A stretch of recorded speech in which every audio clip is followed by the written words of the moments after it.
Arsyeja pse diplomacia sot është në këtë gjendje është, muj me thanë, është reflektimi i asaj se çka ka ndodhur në politikën e brendshme, në kuptimin e drejtë të diplomacisë dhe asaj se kush po e përfaqëson këtë diplomaci. Mendoj që diplomacia në këto 5 vitet e fundit është konsideruar vend pune. Një gjë që nuk guxon të ndodhë. Dhe diplomacia si e tillë, posaçërisht në këto 4-5 vitet e fundit, është shndruar, dhe misionet diplomatike janë shndruar në baza të lëvizjes së vetëvendosjes. Do të thotë janë shndruar në filiale të lëvizjes së vetëvendosjes me qëllim të përçimit të mesazhit te diaspora jonë. Domethënë fokusin nuk e ka pasur ndërtimi i marrëdhënieve me shtetet përkatëse.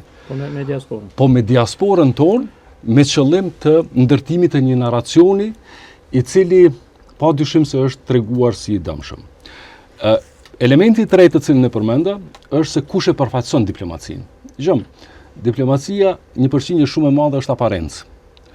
E dyta është jo vetëm përçimi i mesazhit, po edhe ai mesazh të jetë kuptimplot dhe të jepet një pushtet edhe atyre të cilët e përçojnë mesazhin, që nesër mas nesër mos me ju thanë ai tjetri, pala tjetër që për çka po flet. Më thonë, kur unë e kam informacionin krejtësisht tjetër. Kuptimi i diplomacisë sot, unë e kam potencuar edhe më herë dhe këtë gjë e kam gjetur edhe te Lidhja Demokratike e Kosovës. Duhet të kemi kujdes që sot diplomacia duhet të orientohet në diplomacinë ekonomike. Për çka na edhe kemi nevojë më shumë ti. Dhe kjo është pikërisht ajo që ka thënë unë, ndërlidhja e brendshme me të jashtmen.